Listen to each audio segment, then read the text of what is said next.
이 시간 은혜 받으실 하나님의 말씀은 창세기 41장 46절에서 42장 5절의 말씀입니다. 창세기 41장 46절에서 42장 5절의 말씀을 다 같이 합독하시겠습니다. 요셉이 애굽 왕 바로 앞에 설 때에 30세라. 그가 바로 앞을 떠나 애굽 온 땅을 순찰하니 7해 풍년에 토지 소출이 심히 많은지라. 요셉이 애굽 땅에 있는 그 7년 곡물을 거두어 각 성에 저장하되 각 성읍 주위에 밭의 곡물을 그 성읍 중에 쌓아두매 쌓아둔 곡식이 바다 모래같이 심히 많아 세기를 거쳤으니 그 수가 한이 없음이었더라. 흉년이 들기 전에 요셉에게 두 아들이 나되 곧 온의 제사장 보디베라의 딸 아스낫이 그에게서 낳은지라. 요셉이 그의 장남의 이름을 므낫세라 하였으니 하나님이 내게 내 모든 고난과 내 아버지의 온 집 일을 잊어버리게 하셨다 함이요, 차남의 이름을 에브라임이라 하였으니 하나님이 나를 내가 수고한 땅에서 번성하게 하셨다 함이었더라. 애굽 땅에 7해 풍년이 거치고 요셉의 말과 같이 7해 흉년이 들기 시작하매 각국에는 기근이 있으나 애굽 온 땅에는 먹을 것이 있더니 애굽 온 땅이 굶주림에 백성이 바로에게 부르짖어 양식을 구하는지라. 바로가 애굽 모든 백성에게 이르되 요셉에게 가서 그가 너희에게 이르는 대로 하라 하니라. 온 지면에 기근이 있음에 요셉이 모든 창고를 열고 애굽 백성에게 팔세. 애굽 땅에 기근이 심하며 각국 백성도 양식을 사려고 애굽으로 들어와 요셉에게 이르렀으니 기근이 온 세상에 심함이었더라. 그때에 야곱이 애굽에 곡식이 있음을 보고 아들들에게 이르되 너희는 어찌하여 서로 바라보고만 있느냐. 야곱이 또 이르되 내가 들은즉 저 애굽에 곡식이 있다 하니 너희는 거리로 가서 거기서 우리를 위하여 사오라. 그러면 우리가 살고 죽지 아니하리라 하매 요셉의 형 10사람이 애굽에서 곡식을 사려고 내려갔으나 야곱이 요셉의 아우 베냐민은 그의 형들과 함께 보내지 아니하였으니 이는 그의 생각에 재난이 그에게 미칠까 두려워함이었더라. 이스라엘의 아들들이 양식 사러 간 자 중에 있으니 가나안 땅에 기근이 있음이라. 아멘. 주님이 우리와 함께 계십니다. 주님 우리에게 좋은 것을 주시기를 원하시는 분이세요. 오늘 여러분들이 필요로 하는 그 모자람들과 연약함이 채워지고 온전해지게 되기를 주의 이름으로 축원합니다. 곁에 있는 분에게 얘기합시다. 우리 주님은 좋으신 분이십니다. 한 번 더 합시다. 좋은 거 다 받고 우리도 좋은 일 합시다. 할렐루야. 자, 오늘 창세기 41장 46절 57절까지 우리 공부할 텐데 46절을 한번 읽어봅시다. 요셉이 애굽 왕 바로 앞에 설 때 30세라. 그가 바로 앞을 떠나 온 땅을 순찰하니라. 요셉이 30세 국무총리가 되었는데 그 당시 나이로는 그렇게 어린 나이가 아니었습니다. 당시에는 30세가 정도 되면 모든 분야에서 이제 시작 내지는 두각을 나타내고 있었기 때문이죠. 오늘날도 그런 현상을 간혹 보게 됩니다. 예수님도 공생에 30세에 시작을 한 것을 알 수가 있어요. 또 조용기 목사님은 불과 22살에 목회 시작하고 27살에 이제 크게 개척해서 가시적으로 일한 것을 우리가 볼 수가 있습니다. 따라서 당시의 30세는 본격적으로 활동을 하는 나이로 인정받았던 연령이었음을 알 수가 있어요. 7살에 종으로 팔려온 이후에 요셉은 13년 동안이나 이제 고난을 당했죠. 그러니까 아주 어린 나이에 팔려왔어요. 그리고 13년 동안 여러 가지 하나님의 시험과 고난을 잘 극복하고 마침내 총리 대신이 된 것입니다.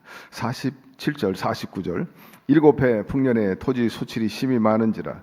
요셉이 애굽 땅에 있는 그 7년 곡물을 거두어 각 성에 저장하되 각 성읍 주위 밭의 곡물을 그 성읍 중에 쌓아두매 쌓아둔 곡식이 바다 모래같이 심히 많아 세기를 그쳤으니 그 수가 한이 없었더라 하였습니다. 요셉이 꿈 해몽한 대로 7년 풍년이 오게 되었습니다. 얼마나 많이 농사가 잘 되고 곡식이 많았는지 한마디로 쌓아둘 곳이 없을 정도였어요. 각성의 창고를 준비하라 했는데 준비한 창고마다 가득가득 차고 남게 되었습니다. 여러분, 하나님이 주실 때 이렇게 풍성하게 주시는 분이신 것입니다. 이 남은 곡식들을 버리지 않고 잘 관리하고 또 저장하게 했어요. 다음을 대비하기 위함이었던 것입니다. 그 수가 바다의 모래알같이 많아 그 수를 셀 수 없을 정도였다. 한 해 풍년만 해도 곡간이 차고 넘치는데 매년 풍년이 왔어. 그게 감당할 수가 없는 거예요. 그렇다고 해서 그 곡식을 바다에 밀어 넣을 수도 없고 땅 파가지고 파묻을 수도 없고 지천에 곡식으로 이것저것 말로 표현 못하게 그 수를 헤아릴 수 없을 정도로 넘쳐났는데 요셉은 아주 지혜롭게 그런 곡식을 잘 관리해가지고 차근차근 하나님이 자기에게 이미 보여준 꿈대로 기근을 대비해가지고 슬기롭게 대처한 것을 알 수가 있습니다. 50절 51절 흉년이 들기 전에 요셉에게 두 아들이 나니 곧 온의 제사장 보디베라의 딸 아스다시 그에게서 낳은지라. 요셉이 그의 장남의 이름을 므낫세라 했으니 하나님이 내게 내 고난 모든 고난과 내 아버지 온 집을 이를 잊어버리게 하셨다 하며라고 말합니다. 한마디로 고난을 다 잊게 하셨다는 것입니다. 그리고 둘째 아들은 에브람이라 했는데 이국 땅에 와가지고 고생 끝에 드디어 하나님께서 그 고생을 다 잊어버리고 이제 회복시키고 번성하게 되었다, 그런 뜻이 있는 것입니다. 사실 요셉의 입장에서는 항상 마음에 원한을 품고 불평하면서 살 수밖에 없었을 거예요. 특별히 많은 사랑을 주었던 아버지를 떠난 것 참으로 원통한 일입니다. 자기가 살았던 그 터전과 집을 가족에게서 버림받았다는 것 참으로 한스러운 일이었을 것입니다. 너무너무 그립고 보고 싶어. 반면에 형들에 대한 원한은 사무쳤을 겁니다.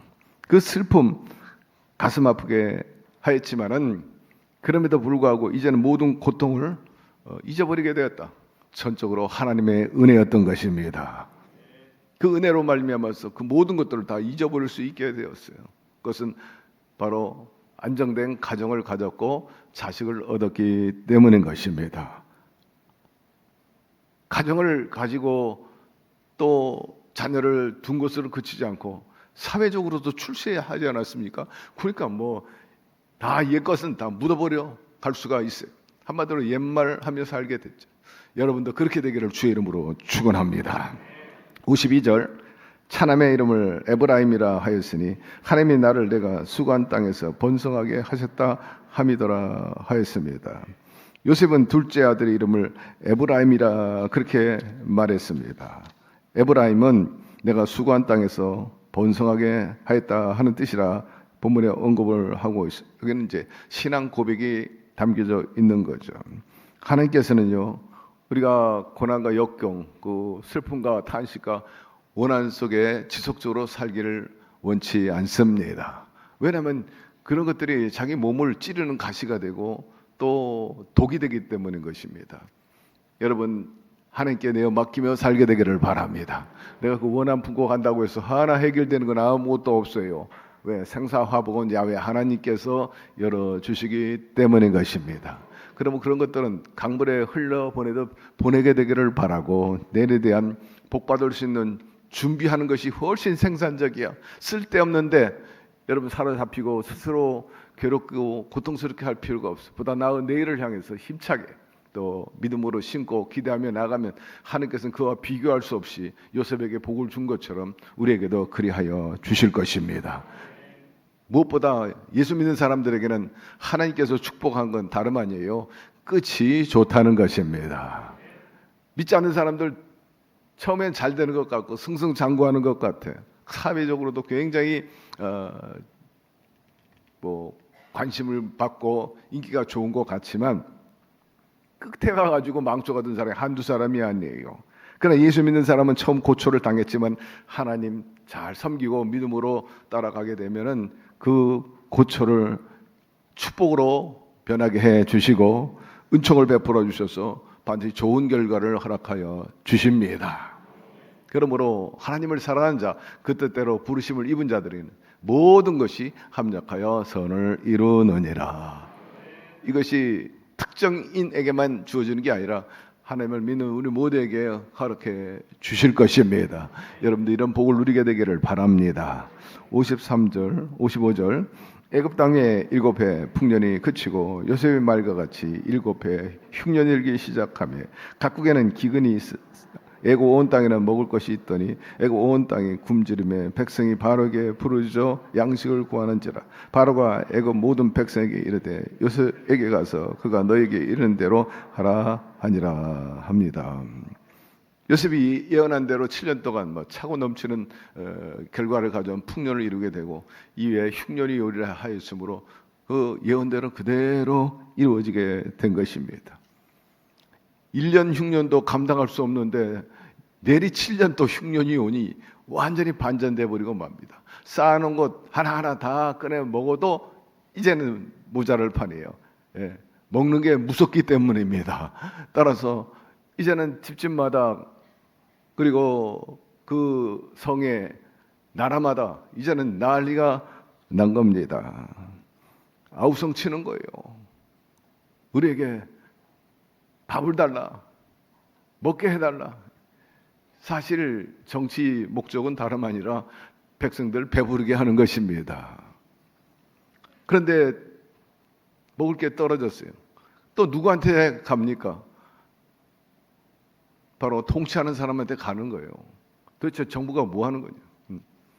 각 나라에서 데모하는 거 보면요, 먹을 거 달라는 거예요. 경제가 침체되고 물가는 오르고 돈은 휴지 조각처럼 된 그런 나라들 보면 밤낮 데모야, 밤낮 데모. 그리스에 가니까 밤낮 데모, 브라질, 아르헨티나, 볼리비아 가니까 밤낮 데모야. 매일같이 넥타이 맨 사람들이 도로를 꽉 채워가지고 매일같이 하더라고. 깜짝 놀랐어요. 예. 제가 브라질, 아르헨티나 갈 때 말입니다. 계속해서 매일 데모야. 대통령을 계속 바꾸고 이리 바꾸고 저리 바꿔도 회복이 잘 안 돼. 원인이 다 있는 겁니다. 여러분, 우리가 모든 것이 지혜롭게 살아가야 되는 것입니다. 결국 이런 어려움이 있을 때 백성들이 다 바로한테 쳐들어온 거예요. 여러분, 백성을 배고파하는데 당연한 일이죠. 우리한테 세금 걷어갔지? 네가 통치했지? 책임지라는 겁니다. 그런데 이런 어려움에 있을 때 바로는 느긋한 거예요. 나한테 와서 얘기하지 말고 저 요셉 총리한테 가라. 거기는 해법이 있다. 거기서 해결해 준다. 다 보내게 된 것을 알 수가 있습니다. 여기서 각국에 기근이 있었다 이렇게 말을 하고 있는데, 여러분, 이 각국이라는 것은 애굽뿐만 아니라 물론 팔레스타인, 야곱이 살고 있는 그 집도 마찬가지입니다. 그 외에도 또 주변에 있는 티그리스 강, 유브라데스 강까지 그 근동 사회에서 역사에 보면은 기근이 어마어마하게 온 거예요. 그래서 이라크를 비롯해 가지고 이집트뿐만 아니라 그 외에 있는 시리아라든지 중동, 지금 말하면 사우디, 또 아랍에미리트뿐만 아니라 이란에 이르기까지 완전히 초토화된 거예요. 그래가지고 7년 동안 기근이 오니까, 여러분, 한국에 기근이 오면 한국만 오냐 이거예요. 중국도 오고 일본도 오지. 그게 내려온 거예요. 그러니까 난리가 난 겁니다. 난리가 났습니다. 그런데 바로는 느긋한 겁니다. 왜? 7년 풍년 때 쌓아놓은 것을 알고 있기 때문입니다. 요셉 덕분에 아마 왕권이 유지됐는지도 모르죠.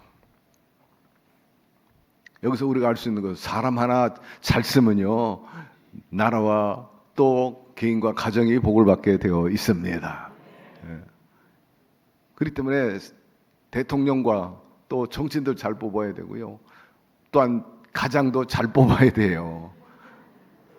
가장 여러분 통감하게 되기를 바라고, 또 정치인들이 통감해야 되고, 교회라고도 뭐 예외는 아닐 겁니다. 교회도 풍년과 흉년이 있을 수 있거든요. 왜냐하면 성도들과의 직결되어 있기 때문입니다. 경제하고도 직결되어 있어요. 그렇기 때문에 우리 모두가 복을 받아야 됩니다. 내 개인뿐만 아니라 내 가정도, 내 가문도 중요하잖아요. 형제간에 또 부모 자식간에도 한쪽에서 흉년 들면 풍년든 자식이 모른다고 할 수도 없고, 또 형제가 그럴 수도 없고, 참 난처할 때가 있고 난감할 때가 있는데 더불어 다 잘 돼야 됩니다. 따라서 모든 것들이 슬기롭고 지혜롭게 해야 되고 또 대처해 나가야 되는 것입니다. 56절 57절 온 지면에 기근이 있음에 요셉이 모든 창고를 열고 애굽 백성에게 팔세 애굽 땅에 기근이 심하여 각국 백성도 양식을 사려고 애굽으로 들어와 요셉에게 이르니 기근이 온 세상에 심하였더라 말씀하고 있어요. 그러나 하나님께서는 요셉을 통해서 미리 꿈을 보여주시고 대비하게 하신 것을 알 수가 있습니다. 그렇기 때문에 야훼 하나님의 그 성호나 속성에 대해서 얘기할 때 야훼 이레 하나님이라 이미 예비하고 계신다는 거예요. 준비하고 계신다는 거예요. 여러분 삶 속에 이런 하나님의 야훼 이레가 있게 되기를 바랍니다. 우리가 하나님 중심을 모시고 이 세상에서 살지만은 한 번도 환난 안 당한 사람은 없을 것입니다. 그러나 우리가 남다른 것은 그 환난 가운데서도 우리를 지키시고 또 다시 한번 기사회생하게 해 주시는 분이신 것입니다. 또 어려움이 다가올 때 말씀해 보니까 피할 길도 주신다 하였어요. 이왕이면 여러분 피할 길을 얻게 되기를 바랍니다. 그러므로 믿는 사람들은 어떤 일이 다가와도 하나님께서 예배해 놓으셨기 때문에 그런 희망과 믿음을 가지고 우리가 흔히 말한 대로 하늘이 무너져도 솟아날 구멍은 있습니다. 성경은 하나님이 자기를 사랑한 자들을 위하여 예비하신 모든 것은 눈으로 보지 못하고 귀로 듣지 못하고 사람의 마음으로 생각하지 못했다 함과 같으니라 하였습니다. 하나님께서 우리가 미처 알지도 못해. 그러나 하나님은 다 계획을 하시고 준비하고 계시다는 것입니다. 그러므로 더욱더 하나님만 의지하고 바라면서 믿음으로 나아가시기를 바랍니다. 우리가 그 미래에 대해서 확실히 알 수는 없지만 믿음으로 나아가고 하나님의 뜻이라면 여러분 얼마든지 하나님께서 보호하시고 또 예비한 복을 누리게 될 것입니다. 하나님의 역사를 어떻게 인간이 다 추측할 수 있겠어요? 이해할 수 있겠습니까? 그러나 시간이 지나가면서 이해할 수 있게 되고 예비하신 하나님의 그 은혜와 기쁨을 누리게 될 것입니다. 우리가 탐욕에 사로잡혀서 욕심을 내다가 아담과 하와처럼 하나님께 버림받은 일생을 우리가 겪지 않아야 될 거예요. 그러므로 여러분 항상 하나님 중심주의로 내 욕심보다 하나님의 거룩한 욕심을 위해서 사는 우리 모두가 되기를 바랍니다. 그리할 때 하나님께서 예비하신 길로 또 작정하신 길로 인도하여 주실 것이며 우리의 필요한 것을 채워주시고 또 말씀대로 사는 여러분들에게 인생의 즐거움과 낙을 더하게 해 주실 거예요. 여러분 개인뿐만 아니라 여러분의 삶의 자녀를 통해서도 기쁨이 되고 또 삶의 전반적으로 모든 것들이 순리대로 잘 풀려가지고 만족감이 있고 낙이 있도록 해 주실 텐데 그런 축복의 순리 안에 사는 우리가 되기를 바랍니다. 미래를 대비하는 지혜가 필요하죠. 여러분 풍년이 이럴 때 허랑방탕하게 쓰면 안 되는 거예요. 유산 받았는데 허랑방탕하게 다 써가지고 나중에 알거지가 되고 흉년을 맞게 되니까는 돼지 치는 일을 하다가 그것도 먹을 게 없으니까 돼지들 먹는 쥐염 열매 같이 먹다가 심지어는 돼지들이 먹는 쥐염 열매도 제대로 얻어 먹을 수 없어가지고 완전히 두 손 들어요. 항복합니다. 차라리 아버지 집에 가는 게 낫겠다. 거기에는 품꿈도 배불리 먹으니 말이야. 그래서 그가 아버지 집으로 돌아오는 그 탕자의 얘기를 우리가 알 수가 있어요. 여러분 지혜와 분별력 있게 살아가게 되기를 바랍니다. 인생이란 항상 잘 나갈 수가 없잖아요. 때로는 멈출 때도 있고 또 지체할 수도 있고 또 어떨 때는 고속도로를 탈 때도 있고 또 크게 도약하고 비상하고 날아오를 때도 있기 때문인 것입니다. 여러분 잘 될 때일수록 지혜롭고 잘 대처하고 분별 있게 행하게 되기를 바랍니다. 인간관계도 그렇고요. 또 건강도 그래요. 꼭 경제적인 문제뿐만 아닙니다. 건강할 때 건강 잘 지키게 되기를 바랍니다. 난 문제 없어. 그런 사람들이 여러분 어려움이 많아진 것을 우리가 알 수가 있어요. 교회도 마찬가지예요. 잘 나간다고 항상 잘 나간다? 여러분 그건 오만인 것입니다. 여러 가지 리스크가 생길 수도 있어요.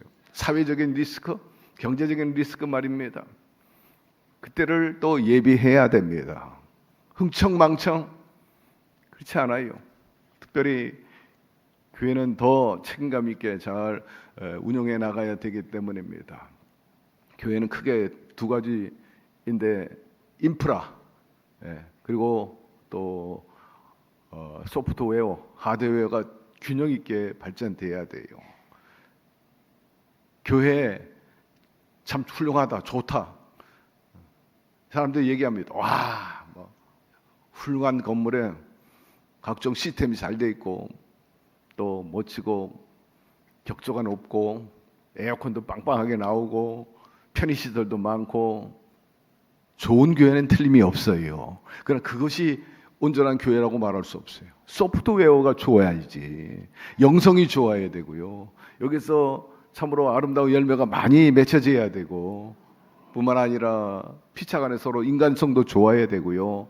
정말 우리 모두가 좋은 사람이 될 때 좋은 교회입니다. 교회 나오니까 막 시험에 들고 꼴 보기 싫은 사람만 앉아있고 모든 것들이 잘 안 되고 그러면 우리가 다 그렇다면 이 교회가 좋은 교회라고 말할 수 없어요. 저는 공동으로 여러분 축복할 때 우리 교회에 나오는 사람마다 하나님을 체험하게 하여 주시고 살아계심을 체험하고 증거하게 하여 주시고 소원이 만족되게 하여 주시옵소서. 여러분 잘못되라고 저 저주한 적 없어.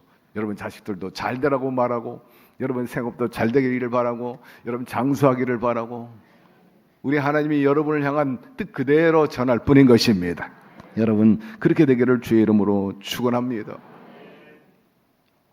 우리가 주차장 공사 시작했어요. 여러분 저런 건물 갖기는 하루아침에 준비돼 가지고는 안 돼. 미리미리 준비해야 돼요. 5년 10년 준비해야 됩니다. 그렇지 않고는 우리 주머니 다 털어야 돼. 그러나 예비하시고 또 다음을 위해서 또 예비하면서 쓸 것 써가면서 그렇다고 뭐 구두쇠처럼 우리가 하는 것도 아니고 쓸 건 또 써야 되잖아. 될 건 쓰면서 나눌 건 나누면서 여러분 하나님께서는 풍년도 주지만 유감스러우면 또 흉년도 준단 말이에요. 완전히 막 우춧가이 해버립니다. 그때는 뭐 속수무책이 하늘문이 열려져야 됩니다. 하늘문이 닫히면 소용이 없어요.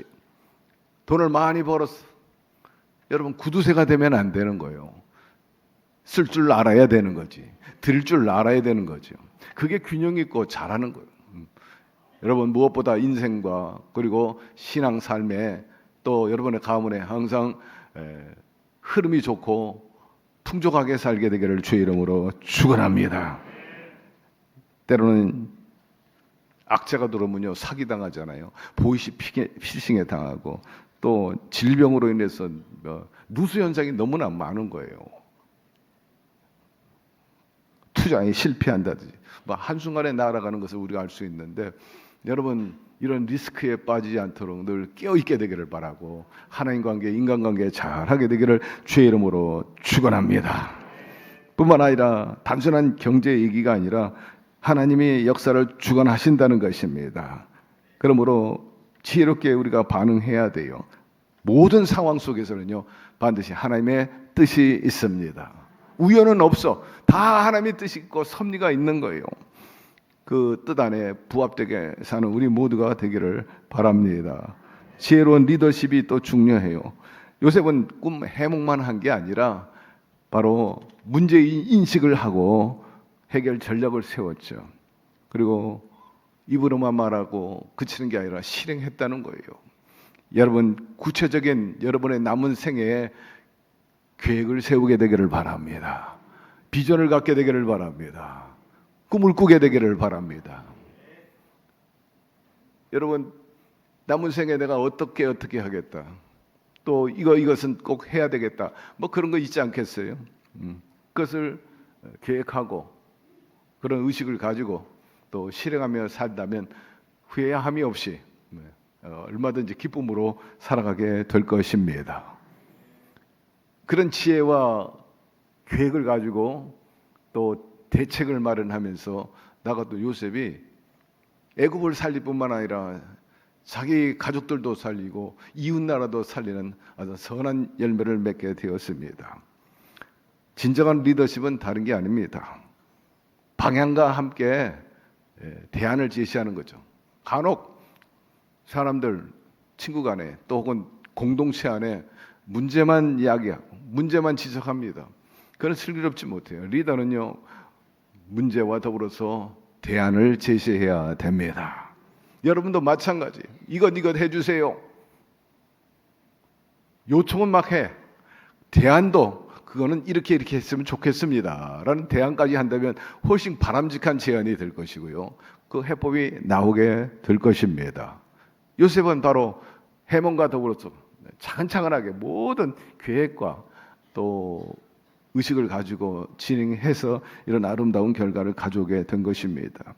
뿐만 아니라 요셉은 하나님께서 주신 지혜를 따라서 행동했습니다. 자기의 지혜라든지 경험, 어떤 상식을 중심이 아니라 그걸 과시하고 그런 게 아닙니다. 온전히 엎드려 하나님의 뜻을 따라서 순종하고 또 그 뜻에 따라서 진행한 것을 우리가 알 수 있으므로 여러분도 늘 하나님의 뜻을 구하고 성령의 음성을 들음으로 좋은 열매를 많이 맺게 되기를 바랍니다.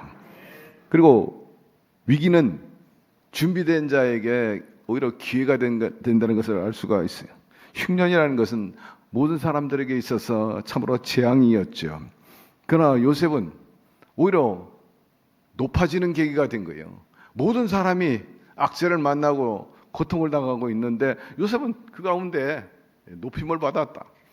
불 가운데 물 가운데 지날지라도 해를 받지 않게 되기를 바라고 요셉처럼 준비된 자로서 쓰임받게 되기를 주의 이름으로 축원합니다. 창세기 42장으로 넘어갑시다. 1절과 2절 함께 봉독합니다. 그때 야곱이 애굽에 곡식이 있음을 보고 아들들에게 이르되 너희는 어찌하여 서로 바라보고만 있느냐. 야곱이 또 이르되 내가 들은 적 저 곡식 야곱이 있다 하니 너희는 그리로 가서 거기서 우리를 위하여 사오라. 그러면 우리가 살고 죽지 아니라 하매. 당시 애굽 전역에 이런 기근이 휩쓸고 갑니다. 중동 지방에 보니까 각국에 이제 쌀이 떨어지고 먹을 것이 떨어졌으니 뭐 보통 일이 아니죠. 야곱이 자식들 불러놓고 너희들은 뭐 하고 있냐? 저 애굽에 가면은 먹을 것이 차고 넘친다고 하는데 그냥 하늘만 바라보고 땅만 바라본다고 해서 해결책이 있느냐? 이러다가 우리 다 굶어 죽겠다. 그래 빨리 너희들 애굽으로 떠나가지고 쌀을 사와 먹을 걸 사와라고 호통을 칩니다. 그래서 그 자식들이 애굽으로 출발하게 됩니다. 자, 3절, 4절. 요셉이 형 10사람이 애굽에서 곡식을 사려 내려갔으나 야곱이 요셉의 아우 베냐민은 그의 형들과 함께 보내지 아니하였으니 이는 그의 생각에 재난이 그에게 미칠까 두려워함이라 말씀합니다. 야곱은 막내 아들 베냐민 빼놓고 10아들을 애굽으로 보내는데 말씀 그대로 베냐민을 보내지 않았던 것은 베냐민의 엄마가 바로 야곱이 사랑했던 라헬입니다. 라헬의 첫 아들은 요셉인데 요셉이 어느 날 갑자기 야곱의 입장에서 실종돼 버리고 만 거예요. 그래가지고 동생들이 와가지고 짐승이 먹어버렸다든지 여러 가지 이유로 이제 아버지에 대해서 자기들의 행위를 감추잖아요. 뭐 그때 방송대곡하죠. 가장 사랑하는 요셉, 다른 형제보다도 아들들보다도 귀여워하고 사랑해주고 채색을 입히면서 특별히 키웠던 그 라헬에 대한 사랑이 그 자식들에게 특별히 나타났는데 그 아들 잃어버렸어요. 얼마나 상심이 커요. 그리고 라헬이 베냐민을 낳고 죽었거든요. 그러니까 너무너무 안타깝고 남다른 사랑이 더 컸죠. 그러니 베냐민은 빼고 너희들만 가라. 그렇게 하게 된 것입니다. 왜냐하면 요셉이 재앙을 당했는데 그 베냐민까지도 그 재앙이 미칠까봐 그래서 그랬다 하는 것을 여기서 말씀해주고 있어요. 5절로 넘어갑시다. 이스라엘의 아들들이 양식 살아간 중에 있으니 가나안 땅에 기금이 있음이라 말씀합니다. 야곱과 그 자식들이 이제 애굽으로 내려가는데 여기서 우리가 알 수 있는 것은 하나님께서는 하나님이 사랑하는 자녀들을 결코 굶주리게 하지 않는다는 거예요. 하나님께서 살 길을 열어 주시는 것입니다. 동시에 또 우리가 여기서 알 수 있는 것은 재앙이 올 때, 천재지변이 올 때는 믿는 사람과 믿지 않는 사람 똑같이 당하는 것을 우리가 알 수가 있어요. 그러나 극심한 기근 가운데도 하나님께서는 그 안에서도 사랑한 자를 특별히 보호하시고 또 암암리 먹을 것을 채워 주시는 것입니다. 자, 형들이 애굽으로 아버지 명령에 따라 내려가는데 그 결과를 보면 뜻밖의 일이 벌어지잖아요. 20년 전에 헤어졌던 그 동생을 만날 수 있게 된 것입니다. 가족 상봉이 이루어진 것을 우리가 알 수가 있는 것입니다. 말씀 마무리하려고 합니다. 야곱은 기근이라는 재앙을 만났어. 그래서 손가락만 빨고 있지 않았다는 거죠. 적극적으로 애굽으로 자식들을 보내가지고 양식을 구하게 했다는 것입니다. 믿음의 생활이라는 것은요, 현실적으로 그저 포기하고 끝났다 그렇게 소극적으로 사는 게 아니라 여러분 그런 중에서도 찾고 구하고 적극적이고 진취적으로 살아가야 된다는 것입니다. 그것이 책임감 있는 것이고 또 하나님 뜻에 부합되게 사는 거예요. 믿는 자들에게는 능히 못할 일이 없느니라. 믿음을 가지고 찾고 구하고 두드리면요 얻게 되고 만나게 되고 열려지게 되는 것입니다.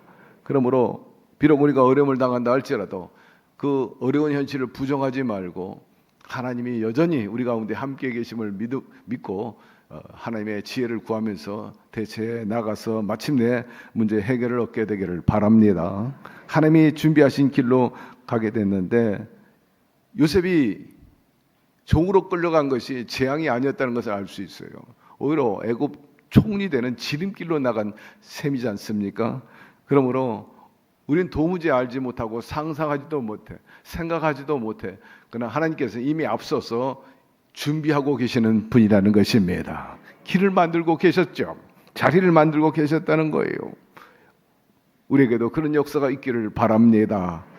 뿐만 아니라 야곱은 베냐민을 보내지 않았는데 그것은 과거의 상처가 남아 있다는 거죠.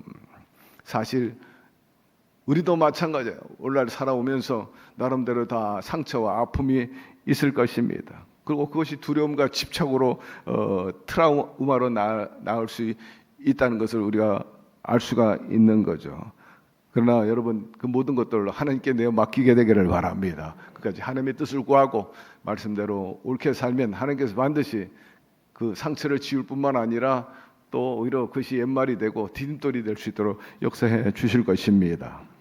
그리고 하나님의 섭리 속에 들어가는 시작이 됐다는 거예요. 단순한 그 고난 속에 요셉이 들어간 게 아니라 오히려 회복의 시간으로 들어간 거예요. 그렇기 때문에 나라도 살리고 가문도 살리고 원수되었던 형제들과 화목하게 되는 회복되는 그런 역사를 보여주고 있는 것입니다. 더 나아가서 하나님의 구속사에 들어가는 거예요. 단순히 그 가족만 구원하는 게 아니라 결국 이제 민족을 구원하게 되고 큰 그림으로 말하면 아브라함에게 약속한 대로 젖과 꿀이 흐르는 가나안 땅으로 가리라 했는데 결국 그 과정을 겪어가지고 모세를 통해서 물론 이제 거기서 70년 동안이나 그 야곱의 자손들이 번성함으로 인해 가지고 큰 무리를 이루게 되고 그들이 이제 선민인 이스라엘이라는 이름으로 민족을 이루고 탈출해 가지고 가나안 땅에 간 것을 우리가 알 수가 있고 또 하나님의 크신 뜻이 그들을 통해서 사용되었다는 것을 알 수가 있는데, 결론적으로 기근이나 풍년이나 하나님은 여전히 당신의 뜻을 이루어 가시고 또 우리를 위해서 일해주고 계시다는 사실인 것입니다.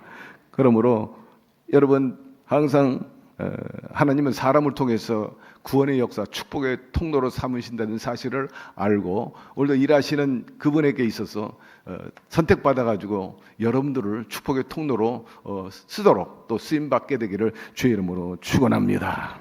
오늘 말씀을 통해서 여러 모양으로 우리에게 교훈 주신 것 감사드립니다. 신앙과 삶에 적용함으로 인해서 우리가 어떤 역경과 또 어려움 속에서도 주님과 더불어 돌파해 나가게 도와 주옵시고, 하나님은 우리의 의지와 상관없이 당신의 의지와 주권으로 뜻을 관철해 나간다는 사실을 다시 한번 깨닫고 순종하는 저희들이 되게 하여 주시며, 야곱이 늘 주님과 더불어서 함께 했기 때문에 총시 대신이 된 것처럼 우리도 그런 가문에도 그런 역사들이 있게 하여 주옵시고, 인생도 더 풍요와 또 기름짐 속에 생명이 넘쳐나는 삶을 살게 하여 주시옵소서. 예수님의 이름으로 축복하고 기도드리옵나이다. 아멘.